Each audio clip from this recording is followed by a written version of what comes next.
Okay, how are we looking? Recording.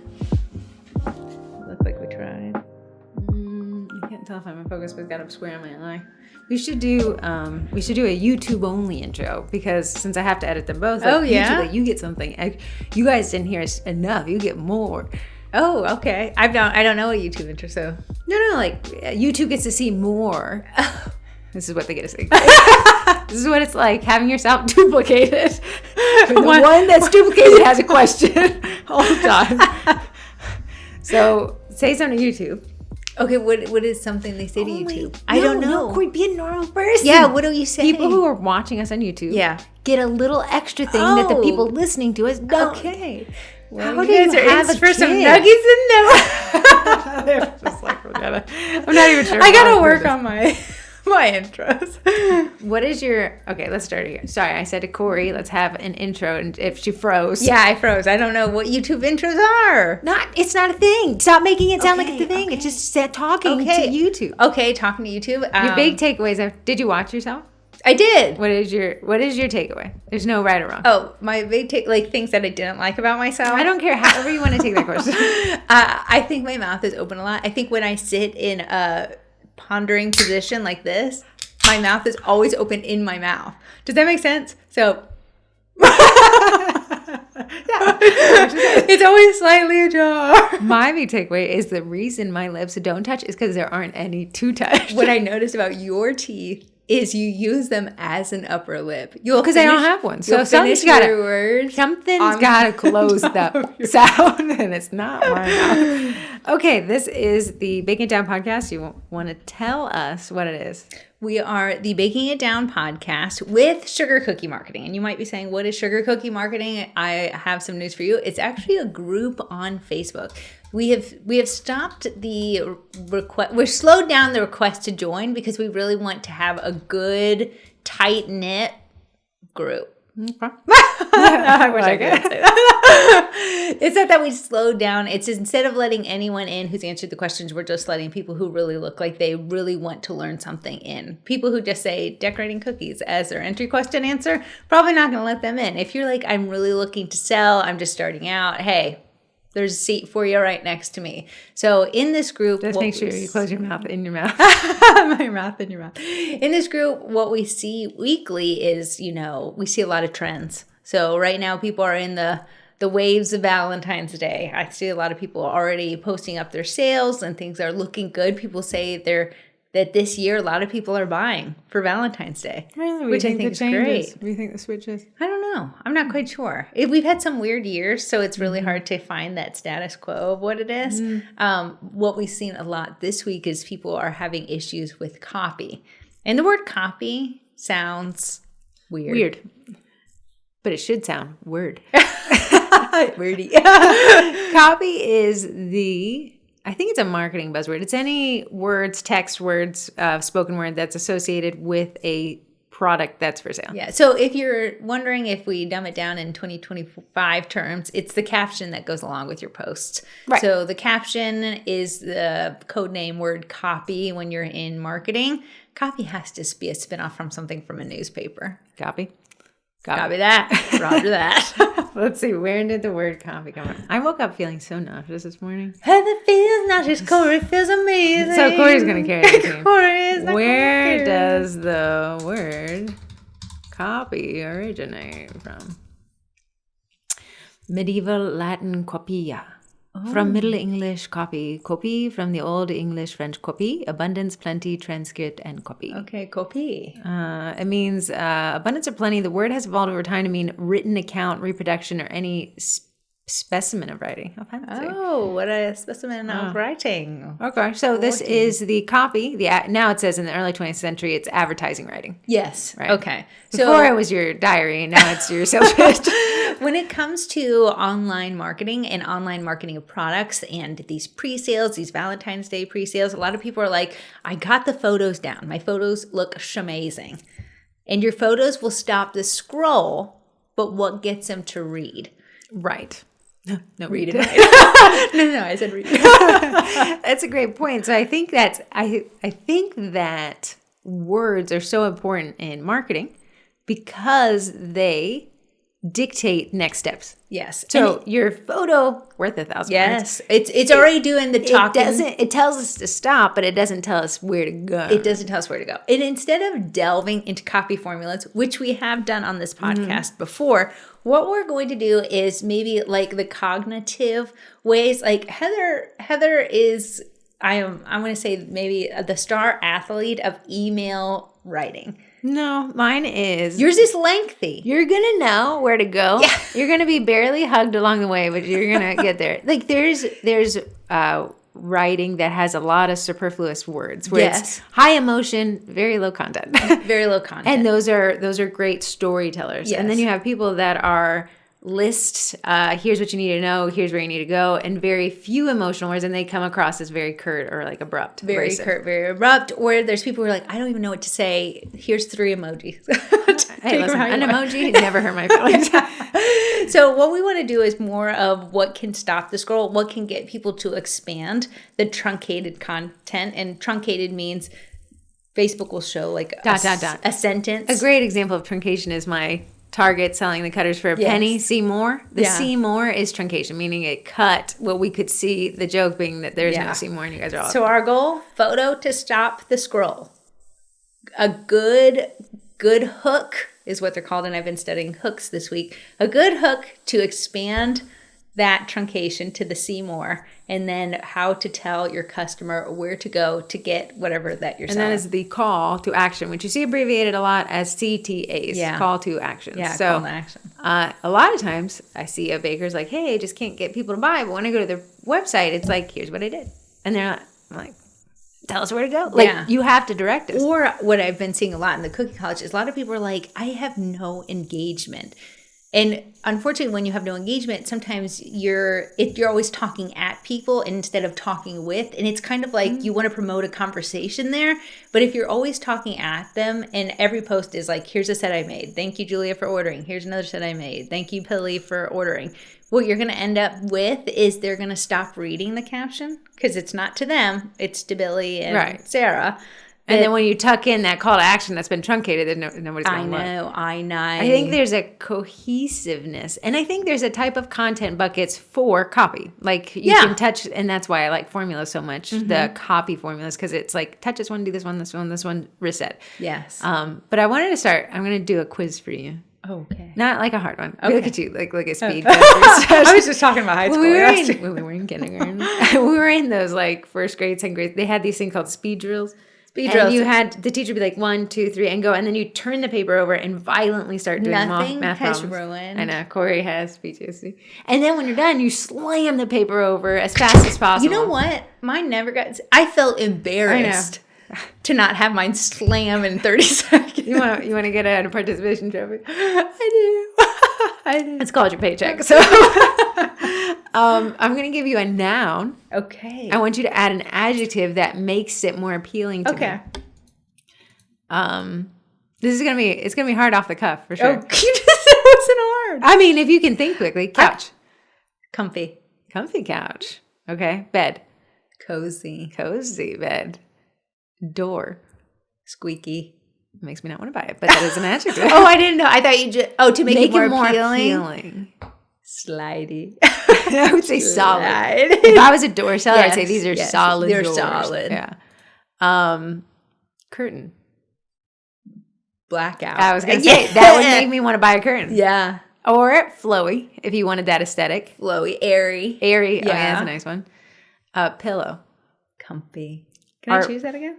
No, try it in. Head thinky. Corey. It's got 3 words. Find another one. Plush. Hardwood. Solid. Oh, it is durable. Durable. LVP. Shoes. Long lasting. That's a good one. Because my toe pops through the tops. That's a good one. This one, vacuum cleaner. Suctiony. A real word. Dyson. I'll take 3. Yes. Okay, so this is a great example of how, like, okay, let's try baking related ones. Cookies. Oh, I don't like the word yummy, but that is what came. You don't Get off of Yummy's case. You even thought a yummy cookie. You could say warm, fresh, delicious. To me, soft, because I like eating a soft cookie. So your grandma doesn't. So sweet. Okay.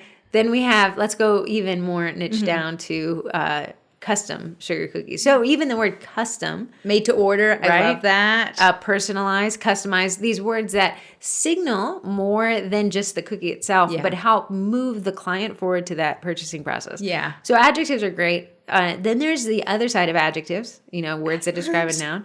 No, we're not going to that. That are just, they call them word salad, where there's too many of them. And that's where you kind of see AI take ChatGPT will love the word delicious. Let me make chat. I'm going to use Gemini. I have booted up right here. So let's say Gemini. Describe a cookie that a baker is trying to sell in, I'm going to make it do 3 sentences. And you're going to see it's going to be like, and as the night falls.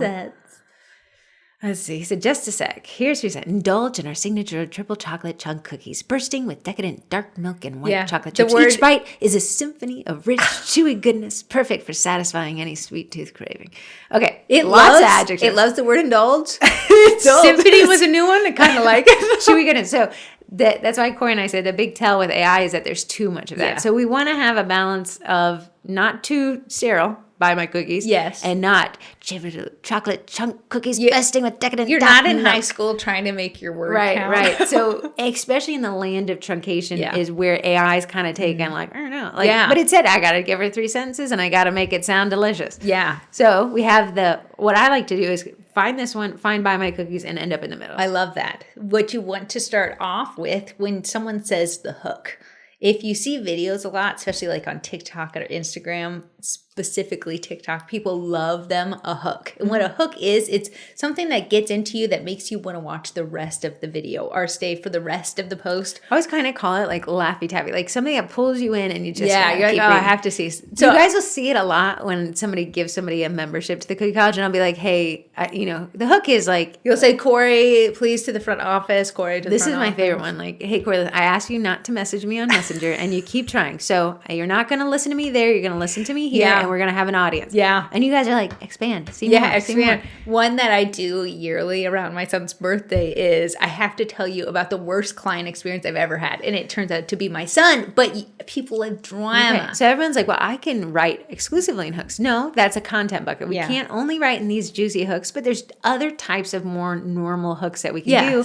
A big one. My loss is your chewy, gain. rich goodness gain. Like, so when you overbake or when you're running a sale, like, hey guys, I'm about to lose money right now. I would read anything that starts with a company saying they're about to lose money. Absolutely. And, a lot of times people start off with an emoji. If there's emojis that can be used as hooks, like the worried face, or people do the angry emoji. The angry emoji is trinkle that one up there. Right. So we want an adjective that helps move us along the written buying process. Yes. We have the hook that helps us stop the buying process. The image is a big part of this. Yeah. So have the image get us to read the hook that gets us to read the interesting but not overly wordy copy, and then we end in the call to action. So you can see how this is kind of multiple steps. Pulling people along. When bakers don't get it, I could see it because it looks fragmented. A stunning photo.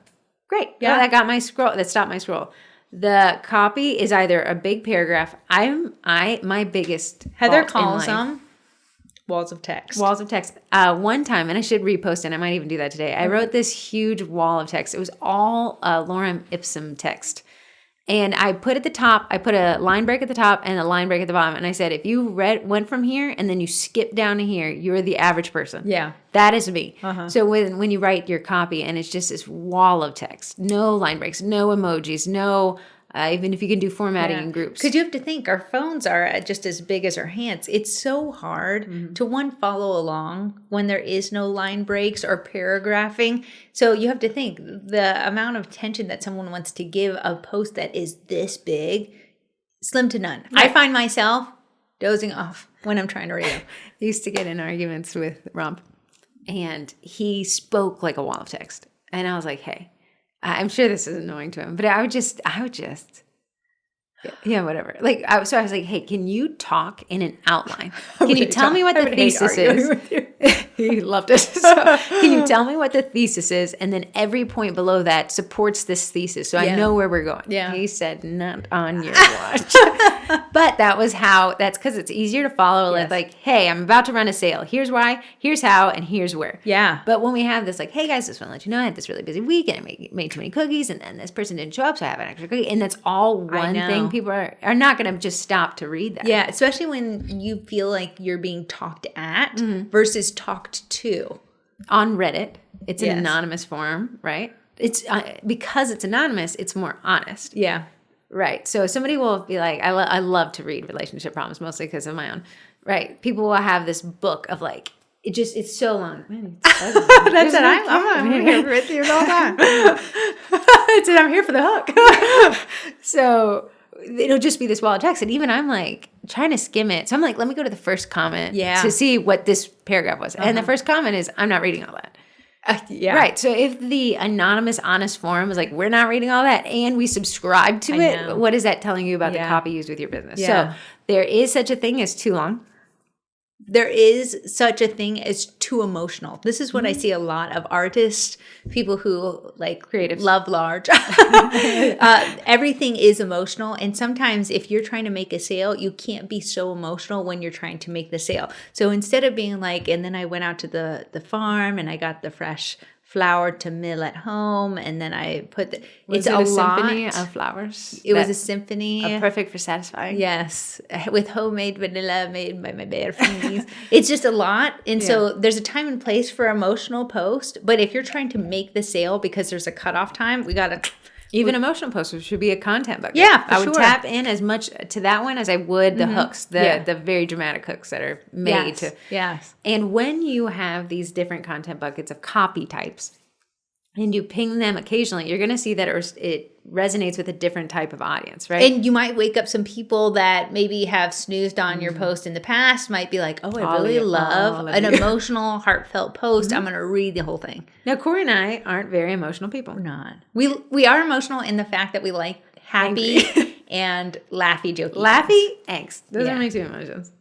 But you'll see us commonly pulling from those two types. I don't think we're very angry, but more of a jokey type thing or informative. Yeah. Okay, but there's not a lot of emotion. And Corey and I were like, that's a huge problem of our own marketing is that we're hard to connect to. We are because people are like, I know him, but I have no clue about him. When I see him, I hear him, and not a clue. And it's because me and Heather were like, well, we're only here for the laughs and the jokes. We're only here for a good time. No. But I can tell you last year when I said my son's in high school and guys, every cookie order that you've made has helped this. It was a long caption that I don't typically do. And people were like really receptive. They were like, wow, this sterile, cold-hearted, bored plank of a human finally let us in a little bit. So you have, on the flip side, you have people that are only emotional. Yeah. Every day's the best day. Every day's the worst day. Every problem's the trial and tribulation. You know, you can kind of see it. Dry bagging is what I learned the term was called. Yeah, I saw Pretty that. interesting. Yeah. Dry bagging is somebody who's like, I had the worst day. And you're like, oh, how's it going? I can't afford anything. Yeah, you'll see it. They're constantly on the verge of closing down unless they make one more order. And then it works because they make the sale. And then they're like, guys, you'll never guess I'm having the worst week. Give me more money. Right. And it's like, wow, that'll exhaust your audience as Yeah. well. Too emotional. And also too sterile, also not. So you can kind of see that we're always ending up kind of in the middle compromise of this one, that one. The copy formula, and then content type. Yeah. So Corey, you can see if you want to go to Mixing Bowl Cookie Code. Anyone want to go there? You can go. You can go to Mixing Bowl Cookie Code and kind of look and see if you can determine Corey's content buckets. I want to tell you that it's been something in the last 6 months. If you tune into the podcast, I've been trying to incorporate different content buckets because I was falling into the here's what I made, here's what I made, here's what I made. So now I'm saying like maybe a meme every once in a while. Fun. Last week it didn't like do any numbers, but I was like, guess what? I can't wait for Christmas. It is my favorite holiday. You said that in January. I did. Just because it's different content and I'm not always talking at you or selling at you. A great place. So let's just kind of like reconcile where we're at. We're like, hey, you need to write copy, right? Yeah. It's your advertising writing. It moves people along. It needs to stop them, get them in, get them to expand, get them to go. That's what we need. And then within that, you can have different content buckets. So funny, here's something I learned.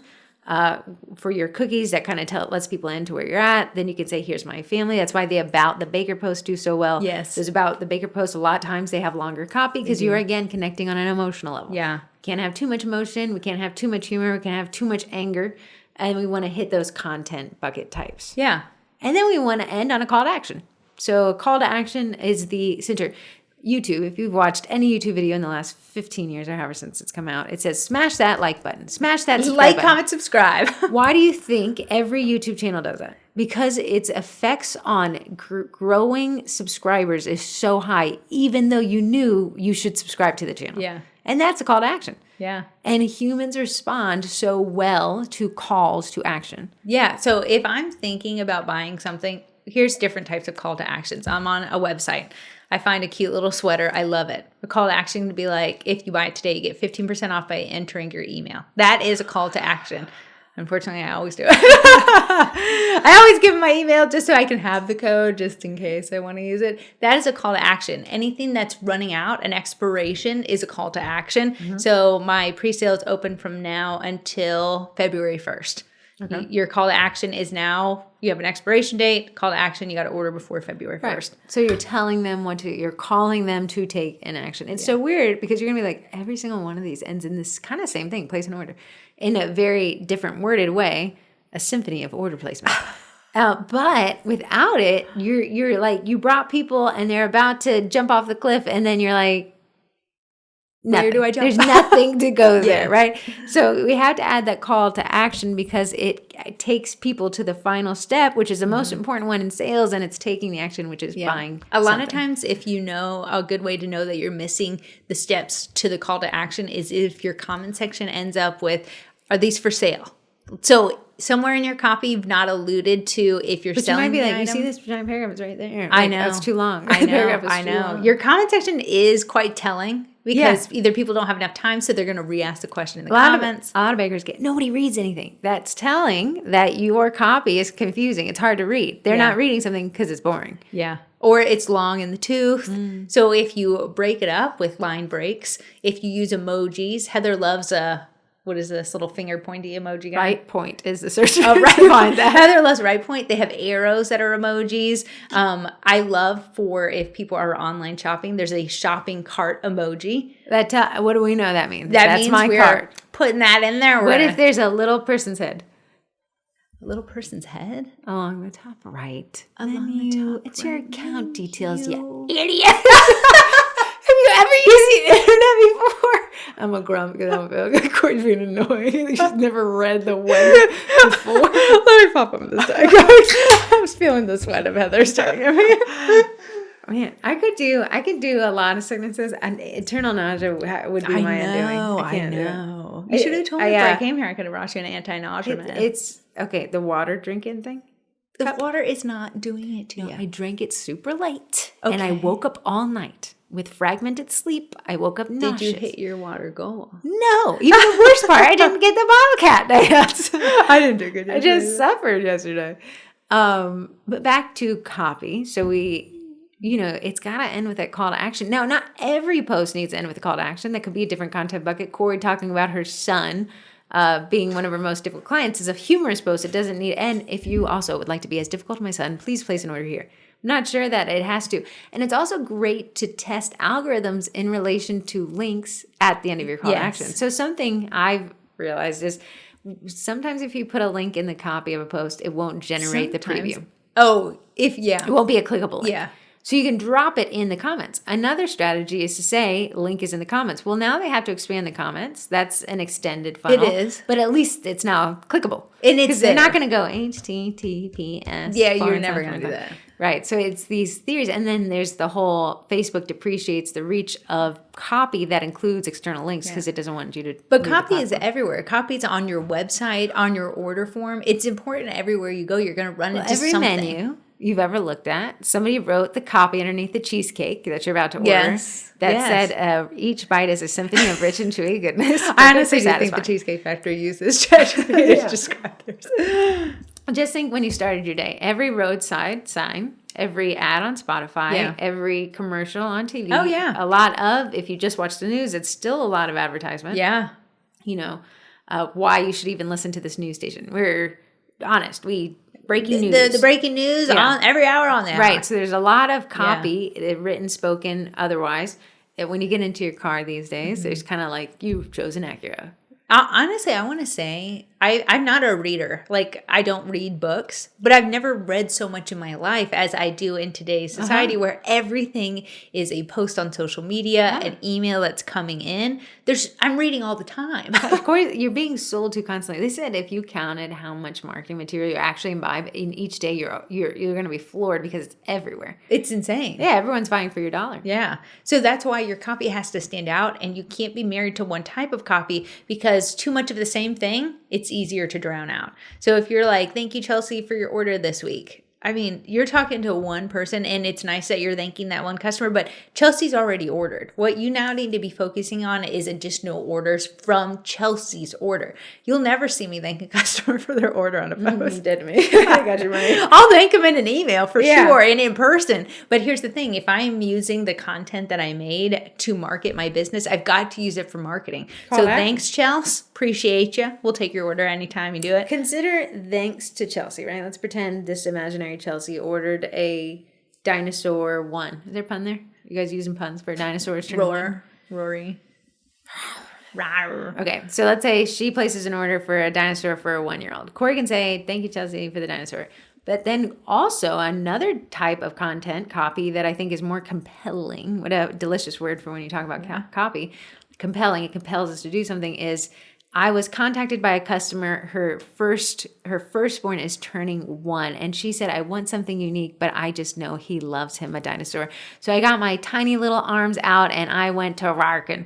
Something where you can, here's what we were able to create. If you also want me to design a set that's unique to your 1-year-old and their birthday party with your friends and family, and something that is a fun take-home thing, please contact me, right? Yeah. So you can see it's the same post, but the copy changes the intent completely. Yeah, you still thanked Chelsea for, you're still going to get the compliments that it's cute, but now you actually did a business-centric, business-forward post rather than these ones like content's king. Like, content's king in regards to a place where no content is posted. Yeah. But the content majesty is someone who is using content, the posted copy to their social media to really move their sales forward. Yeah. So do you think all hooks are bad? Like, you shouldn't use a hook on every post? I think there's different types of hooks, and you should use different types for different posts. Yeah. I think if everything was the boy who cried wolf, eventually no one will read your For post. sure. But for the Chelsea's order, the dino, you could start with a joke, like, does anyone know why dinos disappeared? Something like that. You can easily, let me see if I'm sure there is terrible at definitely jokes, a dinosaur joke with a joke about dino. I'm so sorry for people who have to watch me. Okay.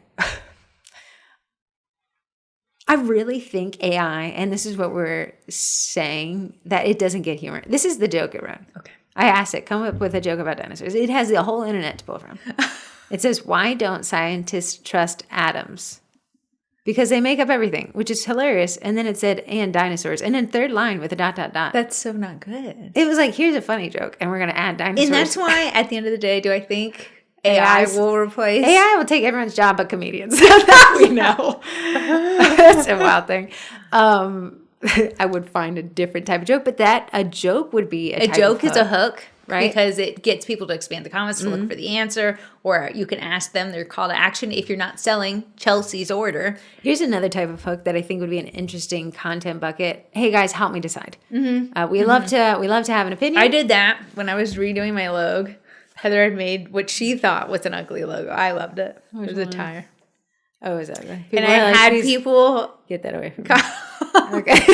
Yeah, but what do you say? Can you not ask them that when my ego's attached? I don't leave it for others to you. At the end of the day, I love it's bringing them involved, and it's an ability to include them in your social media content, not always selling to them, not always talking out them, but including them.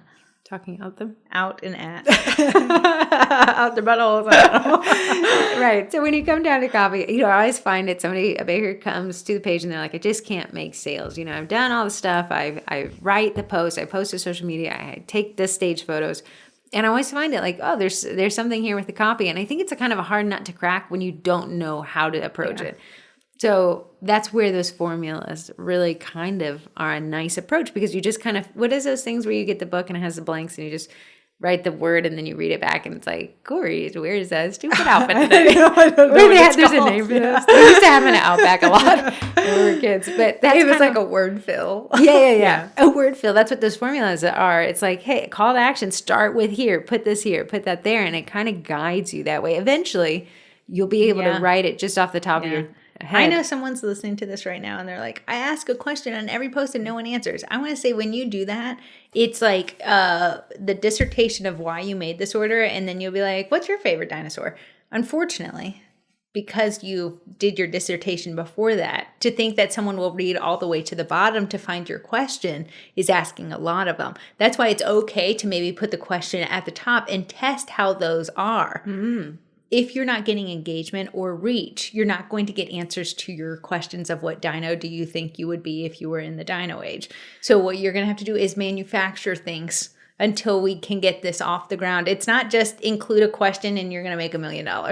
I wish it was that easy. It truly is not. $1 million. Why don't scientists trust those? I find it real interesting. Sometimes when a baker kind of reaches the end of the rope and they're like, I have run out of ideas, they come to the group and they're like, I have tried everything and nothing's working. I'm like, that is really well-written copy. Right there in your desperation, you got a hook. You added a lot of hook. I've tried everything. And nothing is working. And a really great example of content that hook, lines, and sinker is customer drama. And the baker doesn't realize they've written that in a way. Sometimes I even lock it. I said, you wrote this in a way I have to lock it. Yeah, because it's just like, it's too many hooks. And that's a great point, is that really dramatic posts are written in such a way that gets a lot of engagement. Yeah. And I think we're good at it when we don't mean to. And then when we go back to our pages, it's just like because they make up everything and dinosaurs. You know. But when you come to the group and you're like, okay, throw away all this stuff I haven't learned and I've made up, and then you write I'm like, well, that's a really well written I want to say you're writing it conversationally versus this sterile board of by myself.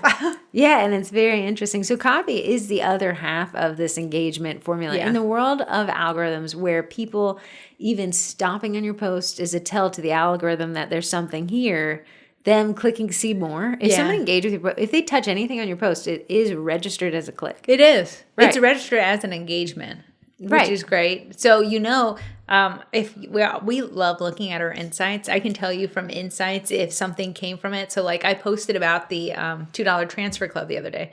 I said we got some signups from it. Never did I reference buy this $2 transfer club right now. I just said I'm making hearts using this $2 transfer club transfer. And the content made you want to be a part of it because you liked what the content was. When you marry good copy and good content, match made in money making heaven. Money making heaven. Then on the flip side, to not marry those two, match made and money making hell. I know, and that's what's so unfortunate, because people can have amazing photos. You did the hard work of learning photography, and it looks amazing. And you may get a lot of likes, but when you look at your insights, it stops at the likes, and no one's expanding your comments, or no one's commenting, or no one's clicking away to your website. Those insights are not to make you feel bad about yourself. They're to help guide you to have strategy. Yes. So from that, you can be like, okay, my photos look good. I'm getting a lot of likes here, and then nothing after that. Okay, I've got to work on my copy and maybe the expanding, and then moving your question to the top, maybe making less words. On websites, you can run plugins called heat maps. Do you know what those are? Yes. Heat maps.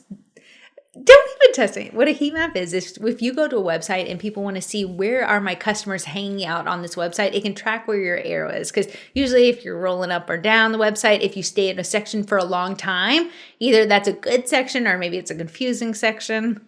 I was thinking about Corey's writing copy for her website. And on social media, if you hold shift and enter, it does not create a line break. It's called something else, but in the world where enter can either be a submission, like when you click enter, it posts something, or it sends the email. That's what has trained me. Right. And then in the world of copy, where enter is a line break, it creates a line break in the Word document. Corey will hold shift enter and write an entire Word document. Then she'll send it to me, like add us to the website.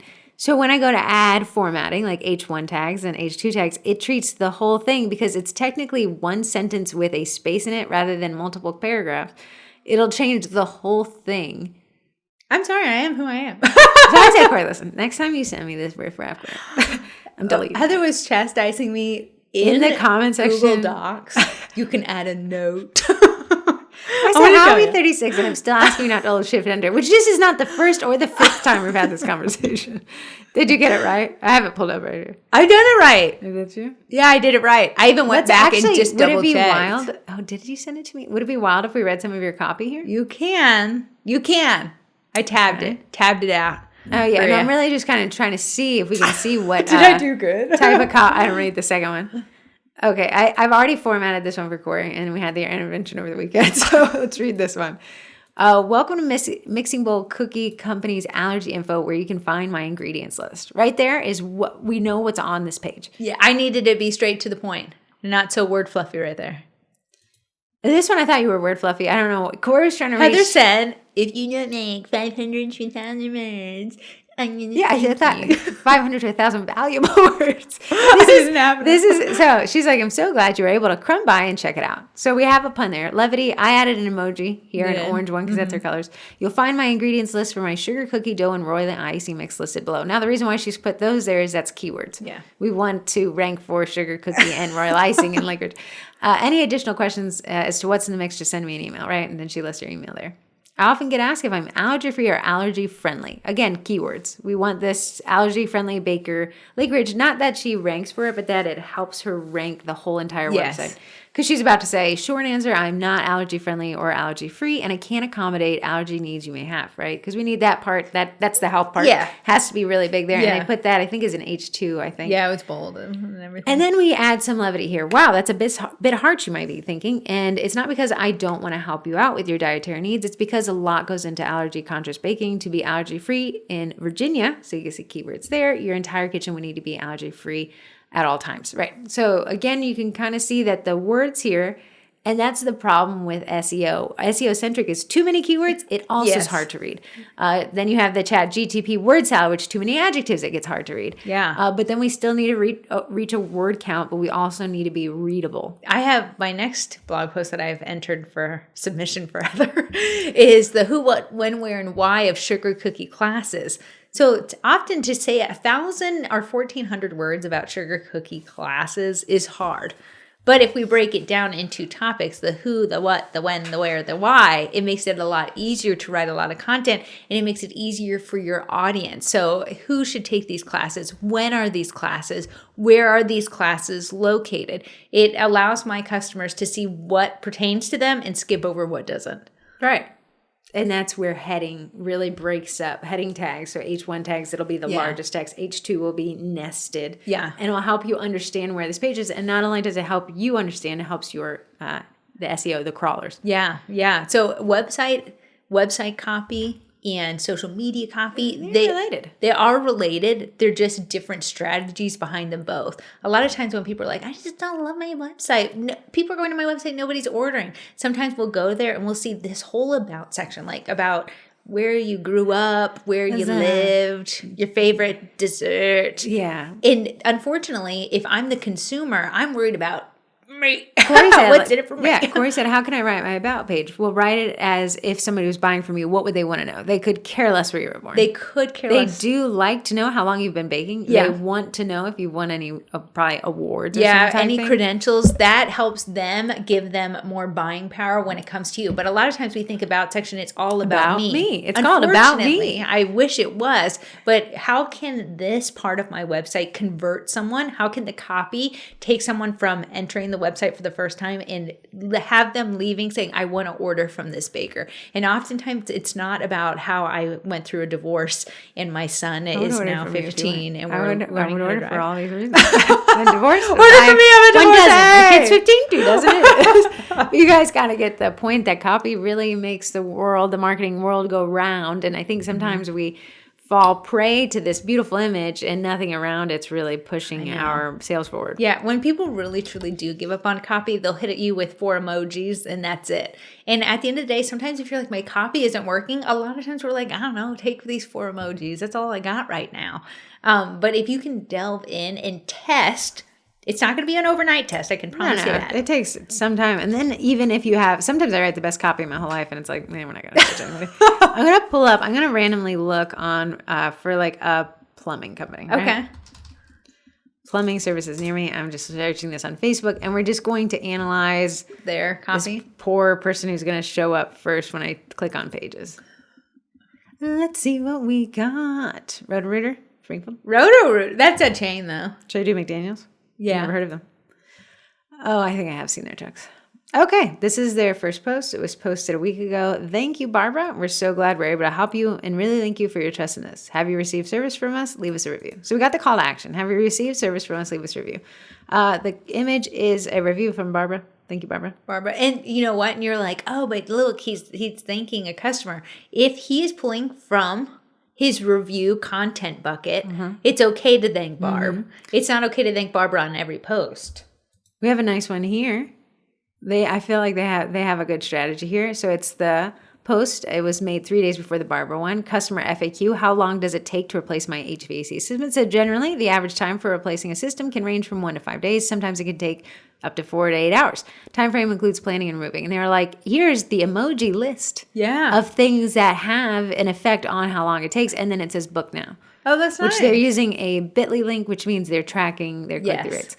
And on January 10th, we got a meme. One does not simply have a perfect furnace. It's an old meme. It's for the Lord of the Rings guy. Happy Fun Friday. We got an emoji there. So we got some nice diversity in here. I think this is probably run by a marketing agency. Probably so. Right, okay, the Plumbing Doctor, Inc., the profile picture is a man. This looks very homegrown. Okay. I like him. His last post was 23 hours ago. We have hashtags on Facebook, not my favorite. Okay. Usually if you see hashtags on Facebook, again, coming with copy, it's indicative that he's posting from Instagram to Facebook. And the people who are reading the copy on Facebook think they're more of an afterthought. Here's one I think could use, no offense to Mr. Plumbing Doctor. You are a doctor and an expert in Who is Heather to say anything about your doctorate? This is posted on the 25th. He said, grease can clog your drains and cause major issues. Follow the doctor's orders and dispose of it properly. Hashtag the plumbing doctor. Hashtag drain care. Now, there's no way that tells us how to dispose of it properly. Yeah. We do have a picture of a drain, so I that is clogged. Honestly, if I could rework that one, I would be like, do you throw your bacon grease down the drain? Raise your hand and confess. Yes. So what that does is a lot of people do that. All right. So what you're getting people not do down the drain. Whatever you gotta do, buddy.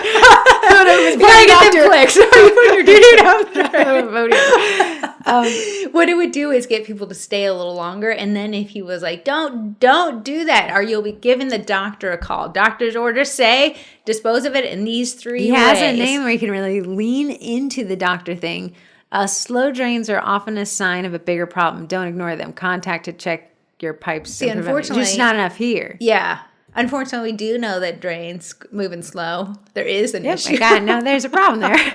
So it's interesting to see. Liberty Plumbing looks small. Let me just do one more.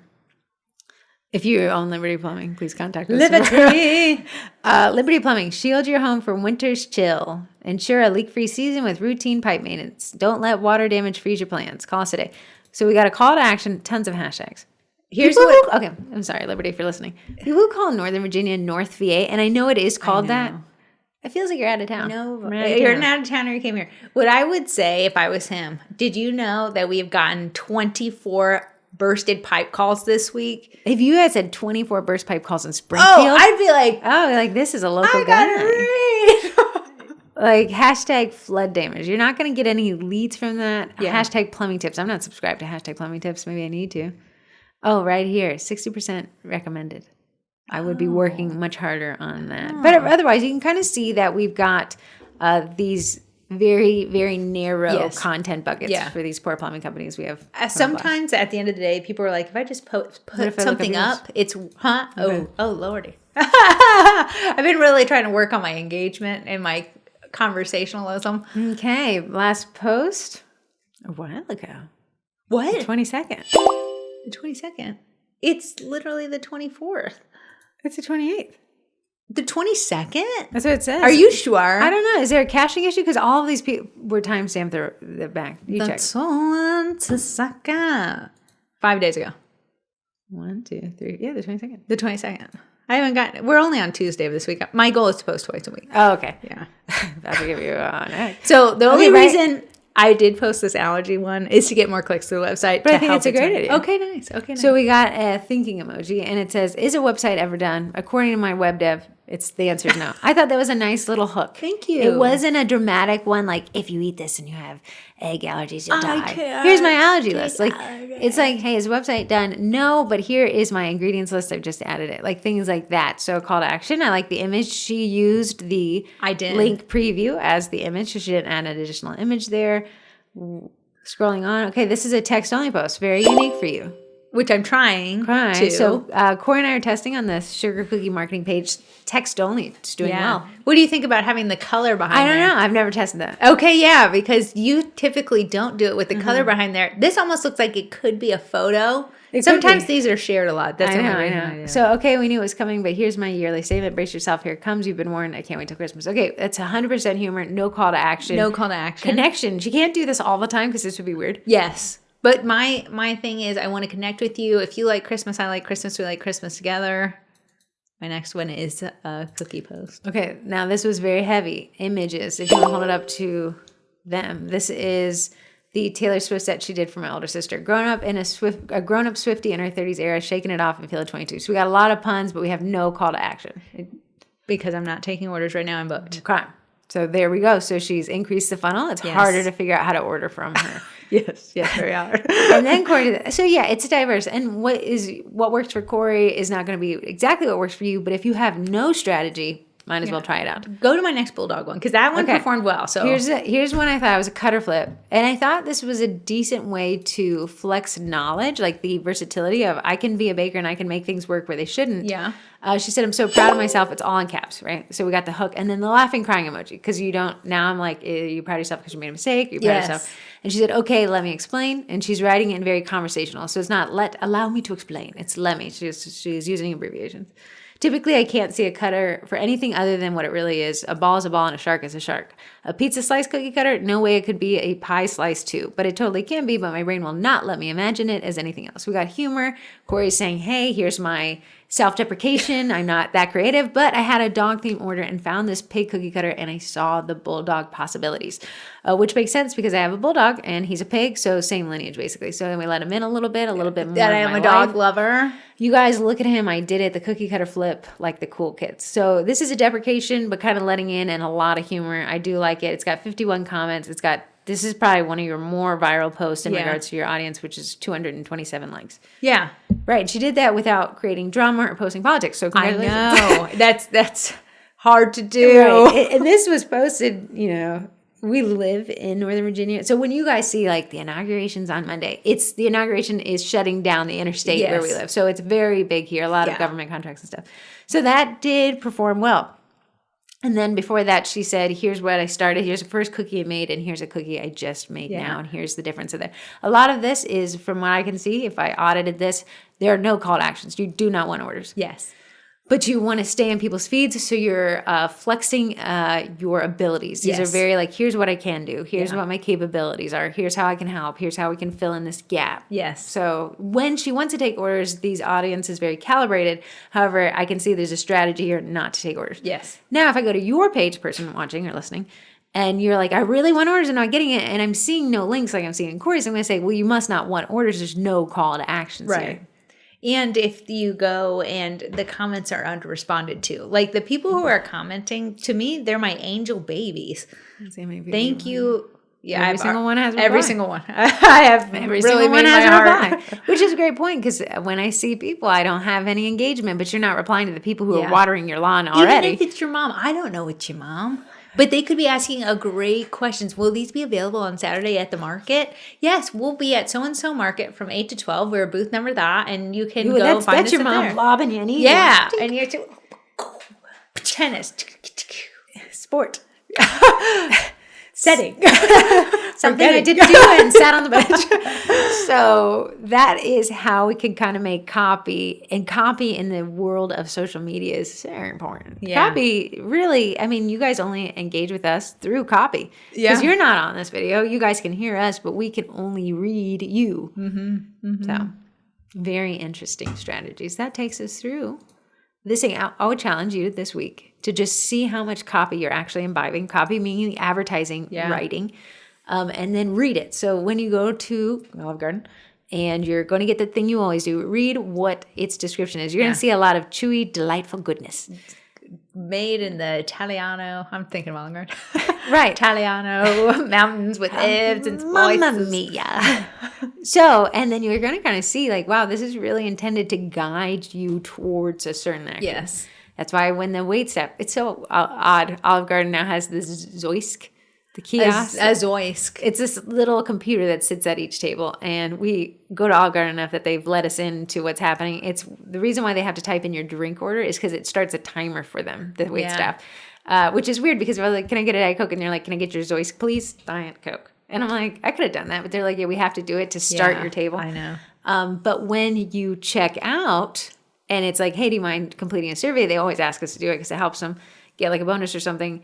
It'll be like, hey, were you offered a refill? Like, it's like, I'm seeing how the sausage is made, but I'm like, yeah, I was offered a refill. Yeah. Dude, how was the salad? Was the manager in the room? Like, I feel like I'm like big brother to my waiter. I know, but we always love our waiters. Right. They're always good. So that takes us through that. Now let's go to the stupid questions. You'll be happy to know the person who won, 850, who won last week, reached out and got Nice. You're welcome. You're welcome for me choosing your number. If you want a discount code for the stupid car tray, this is why it's called Stupid Text, you can use code SUGAR for 15% off. 15% off. Sugar. Yeah. Are we still recording? Still recording. Still recording? Still recording? Is there a red dot? A lot going on here. A lot can go left and go right. But if you want to text in, it's 571-556-5644. And if you go to stupidtech.com, you can buy yourself a stupid car tray or win one if you text in. One person wins each week. And if not, if you didn't win one, you got to pay full price. Don't pay full price. Use code SUGAR for 15% off. Stackable if they're running any other promotions. I was using mine today. I brought Heather some sourdough chocolate chip muffins. You know, actually, my stupid car tray. Phil, he said, can you offer them this? I said, I'll just read it on this one. So he was like, hey, a thought I had. Phil writes like we do. I like that. A thought I had. Since we're trying to really grow our video testimonial base, is if one of your listener buys a tray using code SUGAR for 15% off and sends us a video testimonial, we'll send them a custom cut silicone grip mat and the drink holder set for free. Can I do it? Just a thought. Am I You can noodle on it. Can I do that? Yeah, do it. I can do it. He said they run a lot of video ads. So all you have to do is create a video ad with your stupid car tray and he will send you a custom cut silicone grip mat and a drink holder. Phil, hold your beer. But you need the newer tray. Maybe I could use your tray. Use code 15. That one's in Indiana. Oh gosh. Code 15. You didn't bring it down? Code SUGAR. No, I'll get me a tray. I'll get me a tray. I'll do tray. an unboxing. Yeah. And also need to make a post about it in the group because I said I would. So if you could do it. So if you do that and send the video to Phil, he'll give you whatever this silicone mat is. Do you know what it is? No. Remember, you don't have it. So, like, your whole thing is plastic. Yeah. There's an add-on where you can put silicone on the flat part, and it stops anything. Oh, that'd be from so moving. nice. It really, truly stops anything from moving on it. You got the add-on when you bought it? Oh, I said add one of each. I got both. There was 2 drink holder add-ons. I know I need a good drink holder. I got both of them. I said whatever. Yeah, my guy is just bare naked. I bought this before there was a discount. I just paid out of pocket. So, anyways, back to the stupid card tray. Okay, Corey, pick. This will be the winner. Okay. How many? 1, 2, 3, 4, 5, 6, 7, 8, 9, 10, 11, 12, 13. 2. Okay. Area code 907. If you email heather@sugarcookiemarketing.com, the rest of your phone number, your name, and your address, because it turns out I wasn't asking for that, I will get you your stupid card tray. You have 7 days to claim this. What is the number one piece of advice you would give to someone who is moving this year? That is a great question because I have moved in the past. My 100%, since you know you're moving in the next year, you have time is on your side versus when it's not on your side. Here's the thing. My suggestion, if you're moving local versus distance, let's just assume you're doing distance. Go and join those local groups to the place that you know that you're going to. You want to get in there. You want to start sitting around, answering questions, asking questions. Because you're right for that. I'm moving here, guys, and I need to get a new pediatrician. Yes, and when you see an ask for like, does anyone know a custom sugar cookie baker? You want to be like, I'm not sure when you need these by, but I will be moving to the area on blah, blah, blah. And I'm going to tag my business name so we can already start growing our audience before we even get there. In the meantime, in your bio section of your page, I want you to put your location that you are now, moving to blah. Start warming them up for that. And you're going to start slowly trickling off. Here's another recommendation. If you know you're moving and you're moving with some distance. Yes. So that old client base will not be your new client base. Turn off your email subscriber. We don't want to grow our subscriber list, although that's such a nice vanity metric to be growing when we'll not be able to sell to them. So just let's discontinue that until we put roots down and we can start marketing ourselves in a new spot. Yes. Also, I have joined Nextdoor. I updated my address to my now address. Nextdoor is popping. Here in Northern Virginia, it is the boomers Facebook. Oh my goodness. My aunt comes in. My aunt who lives right next to me. She was like, I'm doing what I can for my community. She said, I found a post on my Nextdoor and it was from Corey. But Nextdoor has this ability to post in your cross street, post in your neighborhood, post in your county, and then post in nearby counties. So my aunt is a county over, but she had gotten Corey's post in there. Yeah. So there's a lot that you can pre-do before you even get there. By joining local moms groups, local community groups is a great way to get your foot in the door, and you want to start actively talking to people. And a lot of people have questions like, how do you get your child to stop sucking on a pacifier? You don't need to be in that location to contribute. You might need a kid. But that's a way to start building rapport and relationships with people before you even get there. You know, it's funny. Like, I build mental relationships with the people who add a lot of value into the cookie group. And I know them by their name and their little picture. Like, I'm like, oh, that person, I don't have to read what it is because I know it's going to be okay. You can build that rapport in a group for a community group. Like, Corey makes me run her community group with her. And I'm like, oh, I like this user. This user tries to break the rules all the time. Like, you can build a relationship, even never having communicated with these admins by adding value. I feel like right now, that's one of the most under-tapped resources that bakers can't seem to wrap their head around. The value-added, non-sales, consistent pitch in community groups on Facebook. Yeah. If you are a value adder, that you get spanked on your hand when you disobey a rule is less, and that you can snuckle by a sales rule is more. This is funny. In Corey's community group, the rampant abuse of sales was overtaking the quality of the group, and every sales day just diminished. Oh yeah, it was a wasted day. It was the beginning of the end of a group, right? You can see when the group reaches its event. We were far from the end. We'd had one crappy day. So Corey and I were like, let's really limit sales. So we did that by requiring that sales pitchers make a non-sales post throughout the week. It requires so much more hands-on than it should.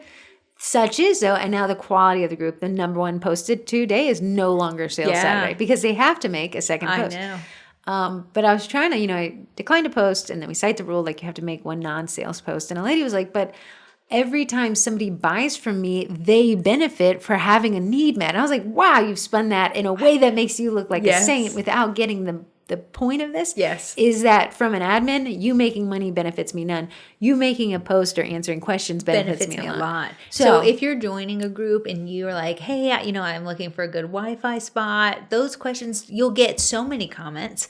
That's a great one. Hey, I'm moving into the area. Our Wi-Fi probably won't be set up in the first week. I'm looking for a good cafe with plugs. Yeah. Do you use Verizon, T-Mobile? What do you do for internet? I'm moving here to the area. I want you to say, I'm moving to the area. And then when you get into the area, instead of saying like, hey guys, I'm selling cookies, be like, hey guys, thank you so much. Who is that name we've been using? Sheila for recommending the cafe. Here's a picture of it. Chelsea. You people. And say, at Chelsea, if you can remember her name, and say, here I went, and it's great. So now you're building up this coffee shop, you're building up Chelsea, and you're creating community without selling yet. Yeah. What I also want you to do, unless you're posting like crazy political stuff, is post I work at and then your business page. So mine says head baker at Mixing Bowl Cookie Co.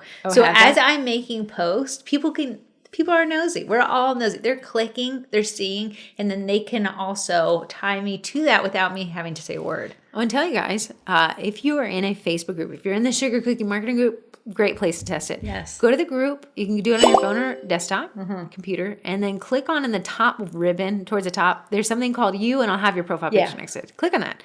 That is your group profile. It has its own cover photo. You can have a unique cover photo per group you're in. So I know people are like, well, I don't want to put cookies as my cover photo my grandma sees or whatever.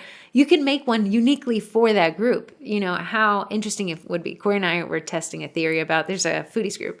Let's say your cover photo is Northern Virginia foodies on a cookie. Oh, that'd be hilarious. Very interesting, right? So she'd be able to sell without selling. You can also create a custom bio for that group specifically. Yeah. So, you know, you may not want to say on your personal bio, like, I live in this new place I don't live in yet, but you can in that community group. Yeah. Very interesting. So that is that one, 907. Congrats on the move. Congrats. But text in or email in the rest of your phone number and your name and your address, and I'll set you up with Phil. If you get your tray and you make a video, you can let Phil know, and you'll get the add-ons for free. Nice. Tammy from Texas. Tammy from Texas. We got 3 hand palms. Tammy. I was in such a hurry to solve Corey's baseboard problem that I didn't hear Heather's issue with Graham's shower. Tell Grams to use a squeegee on her shower glass. Leave the door open and the exhaust fan going until the door is dry. This will help with mold and mildew. It won't completely stop the growth, but it will slow it down. Oh, slowing it down is great. Did we talk about that mold removal stuff gel? Cream? Did we talk about it on here? I can't remember when we talked. We definitely had a conversation about it. Okay. Tammy, that's great. And I will let Ruth Ann know about the door. I'm just going to expose myself here. Do you guys have grout? Okay, fancy I do not showers, have grout on my floor. I have grout on the walls like normal people. This house has grout where grout, you couldn't even dream of being grout is here. And it makes for a beautiful design, right? Yeah. But grout, I think you have to keep sealing it, and I don't think this grout has been resealed. Grout is weird to me. Grout is weird. Porous. Grout is odd. Like, let's put something that's holding on crazy. Water. So anyways, the grout up here, like, I could not scrub this thing any harder. Like, at one point, I'm like, I'm just destroying the grout. Like, the grout's coming out because I'm scrubbing so hard. So I had looked on Reddit. Yeah. There's a cleaning subreddit.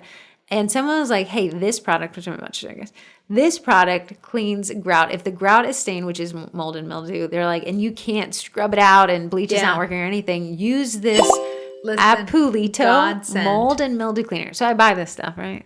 It's gel. Little did I know. I had already had it. Heather didn't know.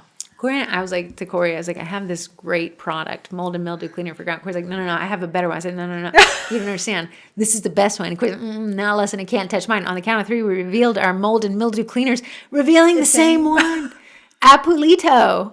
I got on Amazon. It was, it's on sale, 7% off, $13.98. Worth every dime. Subscribe and save. I'd rather die than just subscribe and save. But I tried it. So the concept being, if you put all this cleaner, it just doesn't sit long enough to kill the mold and mildew. So this is highly jelly, and you actually can't just wash it away. You have to wipe it off and like throw the towel. Yeah.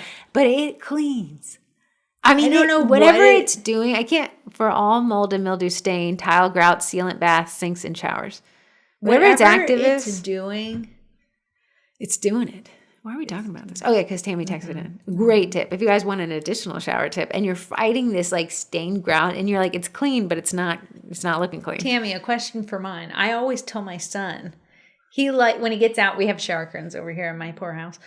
He pushes the curtains to the side, and I always tell him, you need to bring them out so it can air out. I agree.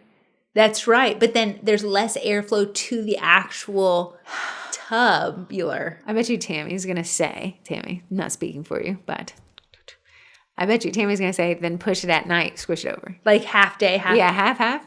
Like, good luck getting your son to do that. He does pull it back now. Oh, great. Yeah. They can be taught. Can, barely.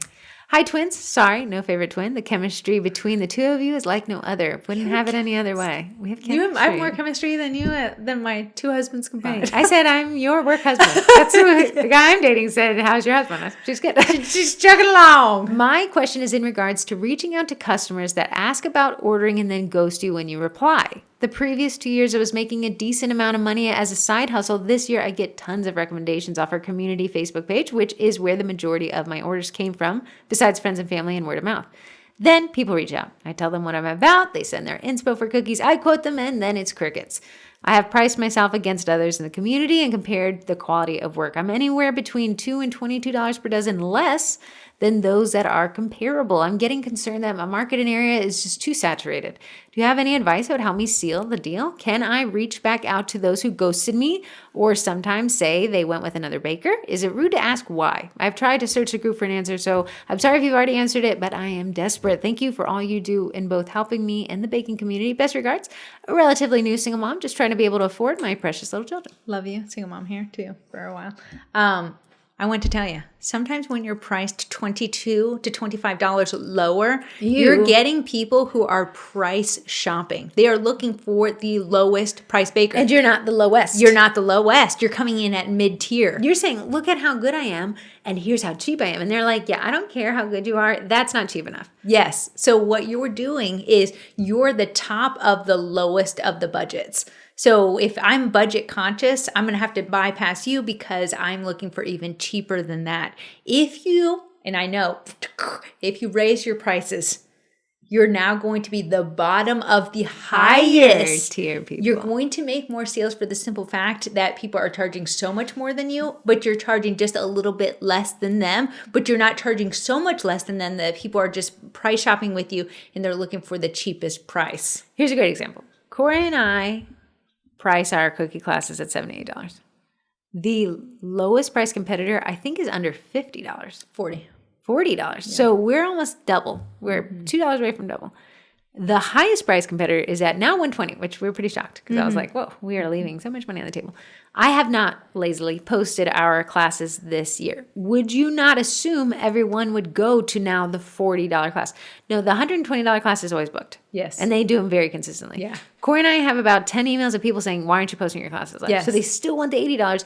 And the $40 person is probably doing just fine. I think they actually have a lease and overhead and stuff like that. So we have 3 different tiers of pricing, and yet we're all still selling out. The problem is if I'm like, well, I want to make sure I sell out, so I'm going to price it at $45, I'm still higher than $40. Yeah. But I'm competing with people who wanted the cheapest class. Yeah. Which is a strategy, right? Being the cheapest one is a strategy. Work off economies of scale. As long as you know what you're doing, you're still working at a profit, you can do it. However, like you said, you're providing money to afford your children. Wouldn't we rather compete with that higher price tier? Unlike classes where it's a numbers game, how many bodies can get in there? Sugar cookies take a long time to make. And if you're not willing to cut corners and make a sloppy outline, and you're taking the time for each and every single order, you can't be priced the cheapest. So what you want to do, instead of being lumped in with the lowest price people in your community, where you're now the highest price of the lowest price people are bypassing you, you want to jump into this next category of the highest price people, and you'll be the lowest of the highest price people. And that is definitely a strategy, because she said, so we're not just making this up, she said she's comparable to the higher price tier of people. Now, the wild part is you're literally getting ghosted on your prices, and we're telling you to raise your prices. Yeah. Right. And that's going to be a mind-boggling challenge right there, because you're like, I only asked you if I should reach out and ask why. The reason why is because you're not cheap enough. Yeah. Right. So, but we stop being cheap at all and raise your prices. You'll be a great deal for the person who's shopping with that person that's $22 over you, because you're only now $2 under them. If you say, I'm not ready, so twins, back to my question, should I reach out to people? Here's my thing. In car sales, it's always never end a conversation with a yes or no answer. It's always going to be like, and what can I do? I'm going to go ahead and book you on the calendar. Here's the place where, can you just let me know where I need to send the invoice to? I was pulling them along. Alex Hormozy, take him or leave him. Yes. Right? Before I accidentally uninstalled TikTok, never download it again. Because they won't put it back in the app stores until it sells parts of itself. Question for you. Are we supposed to be looking at these cameras? Sometimes when I'm talking to them, you're staying in there. Because I teach these classes a lot. And I talk to the camera. I haven't given my people a time of day. Right. My people, look at me. Come here. Listen, I recognize that you're here. You're watching us. Corey's like, I will not look at anything. Heather said, keep it to me. Well, I'm talking to you guys. I want them to know. And I want just you to because I can stare at your eyesight, every sentence you will hit the 3. Because I want to be like, hey, you're here. Okay, well now I'm talking about you're here. Okay, go on. Alex Ramosi. Oh, yeah. He said when you can feel that, and he's talking about in-person sales, right? But when you can feel that the person has got this objection. Yes. Instead of being like, okay, well, reach out to us if you want to continue forward. He said, like, what about this? What about what I said is tripping you up? Like, what can we talk about here? Because I can see you're hesitant, and I want to make sure that you understand fully. And let's see if we can work through whatever that last issue is. In-person sales is so much different because you can see the I mean, yeah. That's why it's so easy to ghost somebody, because you're like, I got the information and I don't like it's not like, like, hey, listen, I feel like I'm hesitation in your replies. What's the last thing you can see without saying that, like. And I get what you're saying. Should I ask? No, if somebody truly goes to me and weeks have passed, I probably wouldn't ask again, but I would make a, hey, just want to let you know, I'm teaching this cookie class and I would love to invite you to do that. In my initial email, I would always say, assume the sale. Mm-hmm. They've reached out to you because they want your cookies. That's the hardest part. You did the hardest bit of work. Instead of being like, and then let me know what you think about that, and be like, okay, and I have your date ready, just go ahead and let me know the invoice. You're assuming that they're going to book with you versus putting the ball in their court and they're ghosting you. I like this. Okay, so let's say the person ghosts a little bit. We're 3 days out. You can kind of tell that they're going to dispute. Here's what I do. Yeah. I would say, hey, what's the Chelsea? Chelsea. Hey, Chelsea. I'm super excited about this design. I'd love to get you on the books, but I got somebody vying for your day. I typically book out, but I want to give you first right of refusal. Yes. What can we do to make this happen? If people have ghosted you weeks ago, it's probably too far. And then they'll be like, we can just bake it into future sales, right? Yeah, for Here's sure. Here's my thing. Okay, if you had 10 leads and 10 people ghosted, and you reached out to 10 people, you may get 2. So it may be a really effective strategy at getting that sale back again, but you have to start baking it into your sales process. Yeah. So it'd be like, I send it, and even if you say, and this is big in online sales, I'm going to follow up with you in 3 days and see how it's at with you. You're setting the expectation. Yeah. Sometimes, like when I need kind of I'm really hoping for something and I'm not getting it, I'll be like, hey, I'm my worst feature is I can't read a room. So if you want me to go away, just say it. But until then, I'm going to keep writing you a message because I would love to work with you. Yeah. It is taking the guesswork out of there when you're like, and let me know what you think. You've said to them, it doesn't matter how you treat me now from this point on. I'm out and the ball's in your court, and until you send me something back, I will leave you alone. And maybe they'll ghost you, maybe they'll get angry. But whatever, there was already a lost sale. We have potential to get it back. So I would consider raising prices. Remember, you can always run discounts. Once your prices are higher, you can start messing with your margins and doing promotions and stuff like that. But if you're feeling like you're getting considerably ghost over amount of time, I think it's because you're the highest price of the lowest price tier. Mm-hmm. Last one. Okay, here's a random thing. Someone commented on a post you made, and they said, hey, I like the tool you use. Did you know how to spell that? Tool? Like Tulle? Oh, that's how you spelled it? The bow? Oh, they spelled it very differently. Oh, yeah. I was like, wow, I've never considered spelling it like that. I was speaking T-O-L. What did you think? That's a tool. D-U-L. I have no idea. Jerk's boyfriend. You never Rob. Corey's ribbon that she ties into her boxes is cool. What fabric is that and where did she get it? I almost think they talk about gerontology about it. No, is it? Hold on.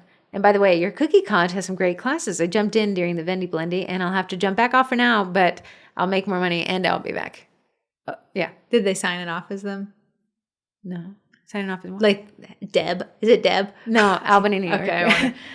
It's tulle. You can buy it from Michaels. Michaels sells it by the spool, and it's very inexpensive. And that is, since I'm talking to you, that is why I actually really, really like it, is because you can buy it in different colors and I like to combine them. So if a under the sea theme, I can do aqua and white to look like the ocean. It's very, very inexpensive, and that's why I like it. You can also buy it on Amazon. The one that people really liked was this one that had sparkles inlaid into it. That was also from Michaels.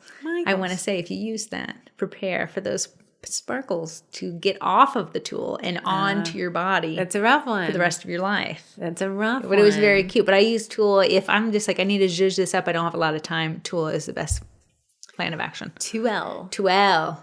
Okay, I like it. Do you want to do one last one? One last one. Stupid text. A stupid question for your stupid text segment. If you could be a cast member at Disney, what job would you want? I want a job where the audience treats me like a hero. Like, I can't believe I want to be one of the princesses that pops up randomly throughout the day and crowds form. You know who got famous? I want to drive the monorail. It's not a cast member. All hands and feet. You don't think they call them cast members? Disney people. Are the monorail, is there monorail operators Is still? it I think people there who has just to are acting the cast members? I thought everyone's considered a cast member. I think, the name is, his name was either Tilly or Telly. Or Tully. But he went famous. Tool. He went famous in Christmas because he was part of the Christmas parade, and he would tell you if you were on Santa's naughty list. Oh, he's this funny, list. entertaining guy. guy. He's hilarious. I specifically don't want to be in the parades. Why? I don't know. I feel like there's so many dancing of the around. What if you were on the there. float? Listen, I want. Oh, if I was at the top of the float, we talking. Yeah. Talking. You want to be the walking cast member of a parade? Where he got to talk to people and say, yeah, it's funny. Yeah, I don't know. There's a lot. There is a lot. Would I want to be a Disney princess? I don't think I'm cut out to be a princess. The monorail driver. Honestly, could I tell you what you'd be? You'd be one of the mice from, what is she? The princess who's Cinderella? Not Cinderella. She was Snow White. That's not a mouse. Didn't she have a mouse? The small people. The little Sleepy and Snoopy. Did she have mice, though? Maybe Cinderella had the mouse. There was a lot of mice. You are Cinderella. I'm a mouse. You are. You're the tubby one that's cute with the little hat. I think you're Chip the Cup. Chip the Cup? Chip the Cup. I like it. Great question. So that takes us through our stupid text. If you want to text in your stupid question, you can do it 571-556-5644 and your chance to win a stupid card tray. If you don't win, we pick one winner a week. You can still purchase that at stupidtech.com for 15% off using the code SUGAR. If you're listening on Spotify, there's just a button you can click and it will text that in for you. Nice. Next up, what is a cookie college? That was what the prior question mentioned. The cookie college is a collection of courses that help you bake more and make more. It is done with you marketing. If you hired a marketing agency that's done for you. Meaning we do it for you. That's expensive. Cost an arm and a leg. Done with you means we tell you where to click, and do it yourself means you are on YouTube figuring this out. You'll never guess one of the courses in the cookie college is a copy course. Ah, yes. Copy formulas. Yes. And how to make copy work for you. And instead of audio visual, it is a screen share where we type it out together and design the words. Will buying the cookie college make you $1 million? Yes. Yeah. Buy right now. www.thecookiecollege.com. The catch is it's on sale for only right now. The CTA. Here's the thing. If you sign up for the cookie college and don't take the courses, that's a strategy, but you can't say my copy isn't working and you didn't take the course to help your copy. So you can get in there, you can sign up and never take something, but then you lose the privilege to say, my photos suck. Right. So we're like, did you take the photography course? Yeah. So these are more helpful, done with you marketing. The videos are because I'm a visual learner. I need to watch things. So I assume everyone is like me. But you can also listen to it too while you're decorating. And then you can go back and watch if you want to. There's over how many courses now? Because the Cookie College includes 5 total memberships, there's a ton. It's over 100. So the Cookie College gets everything. It's a top tier, but below that is a cookie class kit, of which Corey is working on the March class kit. It will drop on February 7th. It is dog themed. Last year we did a cat theme, which is cute. So we have to do dogs. We have to do cats. And then there's also the Baker's Business Basics, which is 13 foundational courses for the baker just getting started, who wants to start off on the right foot, and the digital downloads, which had a revamp in 2024. They're actually a lot more versatile now. Last month's digital download was these cookie cutters, these mini cookie cutters with these cookie tags that were January's digital downloads. Very cute. And you can use those for your Valentine's Day offerings. Now, people say when I sign up, what do I get? Depending on the course, the membership, you get everything that's been added to this point. The only caveat with that one is the cookie classes, you get everything added this year until this point. So the Cookie College, we started in August 2021. The next day we drove down to CookieCon to speak. Crazy. That was crazy. And then, so you get all the content since 2021. That's the biggest complaint is it's overwhelming, but don't worry. Every month I have a get to know your membership Facebook Live. It's a 1 hour long live where I walk you through how it all works, where to find it, how to focus, things like that. You can sign up for the cookiecollege.com. The last membership I forgot to mention is the $2 transfer club. I actually give that to all of our memberships. So if you sign up for the digital downloads, you get the transfer club. If you sign up for the Cookie College, you get the transfer club, of which we're now at almost 190. And if you sign up for the transfer club, you get the transfer club. You'll never guess what you get when you sign up for the transfer club. You don't get the transfer club. You do get the transfer club. So here's my call to action. If you want to make more money and understand marketing as it applies to bakers more in 2025, you can sign up for just a month, $76. We can sign up for the year and get 2 months free. Yes. If you sign up for the month, you can cancel anytime after that, or it'll renew on you and you get the new content that drops each month. For those bakers who like to take my copy from my page, instead of doing that, because that is bewildering to me, let's learn how to make copy that is good for you, that incorporates your personality, Speaking of content buckets, it's disjointing to read suddenly like Corey's humor. If you're not a very humorous person, or you're not very humor-centric brand, to just post something like, whoa, it's kind of crazy. So it's nice to build up your brand personality and write the way that you write, so that when people meet you, they expect to see what they see. Yes, yes. Corey writes the way she talks. Yeah, I do. Yes. Yeah, I think so. Let me. Yep. Let me. So you can learn more about that at thecookiecollege.com. Now let's go to sponsors. Sponsors. Okay. If you wanted to know, if you want better photos, you're like, my copy's great, I really want to work on my photos, The Backers Co. is a home photography setup. And I talk about setup because it's everything you need if you wanted lighting, if you wanted backdrops, if you wanted the little L brackets to make the whole thing. That's what they have. They even have these cute little ruffly towels. I love them. Sourdough Sellers, you staged. I did. A very easy stage. But it was interesting to see how the sausage was made. Really? Yeah, because you're like, oh, the L brackets, she's recreated her whole house in this little shape. Square. Yeah. So if you guys want to see that, you posted it in the Sourdough Sellers group? I did post it in the Sourdough Sellers group. But if you want to, the Backers Co. gives you 20% off. And if you watch the video, you can see how you set these up to look like a whole house in 23 inches by 23 inches. It's fantastic. They're food safe, they're matte, they're waterproof, scratch resistant. Love them. I use them all the time. And you can use code SUGARCOOKIE, that's singular, and get 20% off. Very nice. Very nice. Moving on. Bakety Bake, Royal Batch, meringue powder, best ever. 10% off. Twins. If the thing that I love about it, it whips up bright white. It already has white food coloring in it, or it has corn syrup in there and vanilla extract. You can add whatever else you want to. It is light, it's fluffy, it's silky, it doesn't sink in, it doesn't separate as fast. I don't know. But you can get that using code TWINS at checkout. Last but not least, Eddie, the edible food printer. He always saves me, man. He always says, someone sent me the most. We were snooping on my grandmother's best friend from childhood's daughter-in-law's daughter's baby shower, and someone had printed Eddie cookies. Yeah, there was Eddie. Listen, how we had to snoop to get that far into the baby shower. Why she didn't order from me, we'll never know. There was a lot of snooping, a lot of questions going on. I had this order, and it was the most complex logo I've ever seen in my life. There's no way I could have hand-piped it.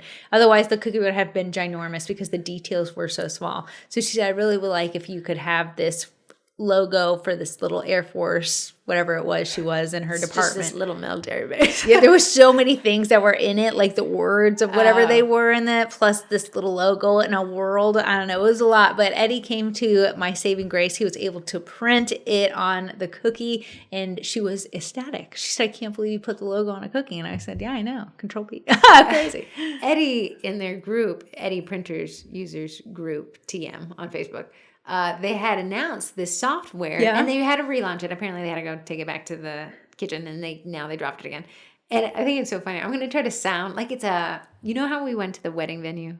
And we tried to print off this. Yeah. That was a lot of manual technology labor because we had to take a lot of things that could have gone wrong. Pipe it into Corey's computer, pipe it into the Eddie software, pipe it Eddie. So they were like, they created a software that cuts it all out. Like it just says from the camera to the Is Eddie. it something you have to buy that's extra? No, it's not added on. It's just a software. Oh, so it's an additional software from Bartender and Primera. Bartender is not by Primera. This is Primera software. Oh, really? Right. So, but I think it only might work for Windows. I don't know. But I'm going to do my best representation of it counting. 1, 2, 3. Jeez. That's hilarious. Printing now. Oh, that's so funny. Yeah. So if it takes the photo, does it hook to a camera, or could you do it from your phone?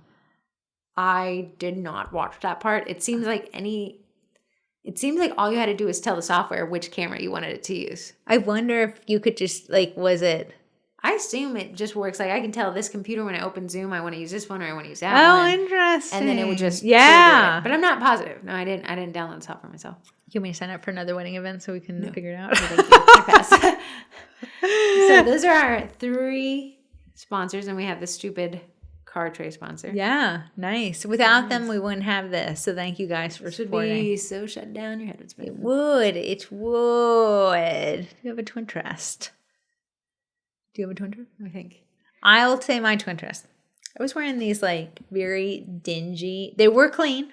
They were dingy jackets. You may have noticed them in last week's podcast. No, the week before. The reason why is some things when you watch, like, because I watch them all the time. Tammy, we need you. I watched them all the time, so it just looked. Okay, you know those pill? Yeah, the pills trimmers? were everywhere. Yeah, those pill trimmers do, but someone's like, hey, just so you know, those pill trimmers, they're like, aren't they taking they're off? They're literally cutting off part of your clothes. It does freshen it up, but eventually you'll run out of clothes to pill and to cut. Their clothes will be pilled. So me and Heather were at the mall on a Sunday, as one does. And I said, you know what? I just feel like a blob in the wind. A wrinkly blob with pills everywhere. So she said, let's go to Athleta and see if we can find a jacket. This jacket is my replacement for these wayward jackets I've been wearing for years. I think that every article of clothing has a use span. Like how many uses before it starts to And how long have I had these jackies? Years. Years. And many washes, I'm sure. Mm-hmm. Let's hope. And then they start kind of like reaching their end of use cycle. And then you either donate them or represent, whatever. But I find that I wear a jacket every day. You do. I just like. So instead of getting rid of jackets, and this is somebody asked about this in the cookie college, they're like, I am so distracted.